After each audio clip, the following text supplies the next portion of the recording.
m'appelle Maria Gabriela Sarra. Je travaille actuellement à l'Agence spatiale européenne depuis bientôt pas mal d'années. Et mon parcours, en fait, pour arriver à l'Agence spatiale européenne a été assez, on va dire, classique, puisque j'ai fait une école d'ingénieur. Donc, après le bac, j'ai intégré Maths Sup et Maths P. Et ensuite, je me suis dirigée vers une école d'ingénieur. Donc, ma spécialité, c'était l'électricité. Je sors de Supélec, qui maintenant a fusionné avec Centrale, donc c'est l'école Centrale Supélec. J'ai fait pas mal donc de stages pendant mes études dans le domaine électrique et autres. Et à la fin de mes études, j'ai décidé en fait de rentrer directement dans la vie active, donc pas de faire un doctorat, mais de rentrer directement dans la vie active. Et j'ai commencé donc à faire du consulting dans les procédés industriels. Et suite à ça, après 4 ans de conseil, je suis rentrée à l'Agence spatiale européenne et j'y suis depuis bientôt 20 ans. Donc, j'ai eu plusieurs étapes à l'Agence spatiale européenne. D'abord, j'ai commencé au sein de la science, donc tous les projets scientifiques, donc des projets de découverte de nouvelles planètes, d'astrophysique. Et ça a été des projets assez passionnants parce que j'ai pu travailler, par exemple, sur Rosetta, dont vous avez certainement dû entendre parler, avec la comète Chury sur laquelle on s'était posé. Et on a pu étudier, en fait, c'était la première fois qu'on se posait sur une comète. Et c'est l'Europe qui a fait ça. Donc, c'est une belle... comme on dit en anglais, c'est un bel achievement, c'est une belle réussite. Et sur des projets très, très variés aussi. Donc, récemment, vous avez entendu parler de JWST, JWST, qui est en fait le successeur du Space Hubble Telescope, et auquel nous avons aussi, nous, en tant que ESA, participé. Donc, tout ça, c'est des projets qu'on a fait au sein de la science. Et au bout de certaines années, au bout de 6 ans en sciences, j'ai voulu aussi, donc j'ai fait plusieurs choses en sciences. Ça n'a pas été 6 ans du même poste. Donc j'ai fait ingénieur opération. J'étais ingénieur opération. Donc là, vous savez en fait un satellite, comment ça marche. Vous lui envoyez ce qu'on appelle une télécommande et vous recevez une télémétrie. Et donc les ingénieurs opération, en fait, ils s'occupent justement de cette communication avec le satellite pour l'opérer, pour l'opérer de la manière la plus optimale possible pour récupérer le maximum de science qu'on peut d'un satellite. Donc, il faut que les procédures qu'on lui envoie, il faut qu'elles soient déjà bien sûr préparées avant. Tout est préparé, minuté, et toute la télémétrie qu'on reçoit, elle est donnée entre autres soit aux opérateurs, donc ceux qui opèrent dans les salles d'opération, les techniciens et autres, pour s'assurer que la santé du satellite est bon. Mais il y a aussi une télémétrie qui est scientifique et donc qui permet aux chercheurs scientifiques en Europe d'écrire sur ce qu'on est en train d'observer grâce à ce satellite qui porte plusieurs instruments. Donc il y a une partie bien sûr qui est le maintien en vie du satellite et sa bonne santé, comme on dit, healthy satellite. Et d'un autre côté, vous avez justement la plus-value, parce qu'on n'envoie pas un satellite juste pour faire joli en haut. On envoie un satellite pour vraiment que la communauté scientifique puisse en profiter un maximum et fasse des publications sur une découverte d'une nouvelle planète, qu'est-ce qui se passe dans le sol de Mars, est-ce qu'on a trouvé de l'eau ou pas, qu'est-ce que les pluies acides sur Vénus par exemple. Enfin voilà, on a eu plusieurs projets, donc Mars Express, Vénus Express, et maintenant on continue aussi sur Mars. Et pareil maintenant avec donc le James Webb Space Telescope qu'on a envoyé récemment. Donc ça c'est pour la partie scientifique vraiment. Et en fait, au bout de 6 ans où j'ai travaillé donc, en tant qu'ingénieur opération, j'ai aussi travaillé dans le risk management. Et là, j'ai vraiment développé une expertise dans le risk management. J'ai voulu aller au niveau plus corporate, donc au niveau de l'agence. Et je suis allée donc dans les services du directeur général où j'ai mis en place le système de risque, d'analyse de risque de l'agence, mais au niveau stratégique. Donc je l'avais commencé à le mettre en place au niveau scientifique pour voir quels sont les risques techniques sur un satellite, les risques de retour scientifique qui sont peut-être pas aussi optimum qu'on aimerait l'avoir, mais bien sûr en conjuguant tout ça avec les risques financiers, les risques de retard, etc. Et ensuite, on arrive à un moment dans sa carrière où on se dit, bon, alors j'ai mis ça, maintenant qu'est-ce que je fais, quoi ? C'est sympa, mais qu'est-ce que j'ai envie vraiment de faire ?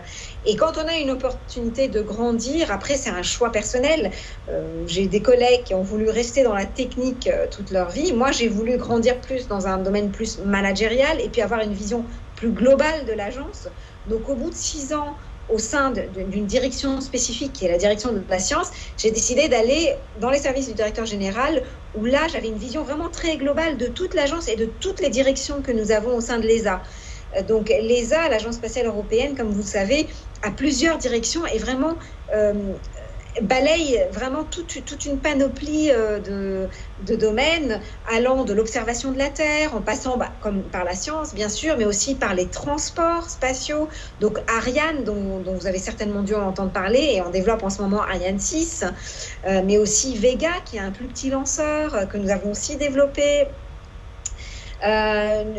Mais aussi nous avons les télécoms, nous avons les applications intégrées qu'on développe, nous avons tout ce qui est exploration humaine et exploration en fait de planètes. Donc voilà, donc c'est vraiment très très très vaste tout ce que nous avons, et j'avais envie d'avoir cette vision un peu plus globale. Donc c'est pour ça que, au lieu d'aller dans une autre direction et me respécialiser dans autre chose, comme l'observation de la Terre, par exemple, ou l'exploration, j'ai décidé d'aller à un niveau un peu plus global et générique, qui est celui de corporate. Et là, c'est vrai que c'était intéressant parce qu'on est plus proche, si vous voulez, de tout ce qui est politique. Donc, le métier d'ingénieur est important parce qu'il faut quand même avoir les idées claires et pouvoir avoir des notions très poussées d'analyse et de synthèse pour pouvoir adresser nos États membres avec des arguments qui vont leur permettre de prendre la bonne décision, en fait. Donc, mon diplôme d'ingénieur m'aide à travers cette méthodologie que j'ai acquise au sein de mon diplôme d'ingénieur pour écrire les documents qu'il faut, etc. Mais c'est vrai que ça devient un niveau plus politique et stratégique. Donc, je suis au sein maintenant de la stratégie, du département de stratégie qui rapporte directement au directeur général, donc dans ses services. Et je m'occupe en ce moment de tout ce qui est partenariat avec les industries, mais aussi les organisations non gouvernementales, par exemple, ou les organisations, on va dire, internationales. Donc, de faire des partenariats avec toutes ces organisations, qu'elles soient publiques ou privées, mais qui ne sont pas dans le spatial. Donc, l'idée, c'est de voir comment est-ce que le spatial peut ramener une plus-value à ce qu'eux, ils font. Et donc, c'est tout ce qui est application intégrée et application d'une technologie qu'on utilise du spatial, mais qu'on va utiliser sur Terre. Comme je vous ai dit, je travaille beaucoup sur les objectifs de développement durable des Nations Unies. Et nous avons cette année rentré 50 projets qui nous sont venus de l'Agence spatiale du Royaume-Uni, qui a voulu en fait participer à notre projet. Donc, il y a non seulement les projets de l'ESA qui illustre comment le spatial peut aider à réduire la faim dans le monde, à réduire la pauvreté, à améliorer les systèmes sanitaires, etc. Donc tout ce qui est télééducation, télémédecine, etc. Donc on fait énormément de choses à l'ESA, mais un de nos États membres, qui est le Royaume-Uni, a voulu s'associer à nous, et donc on a rentré ça dans le catalogue.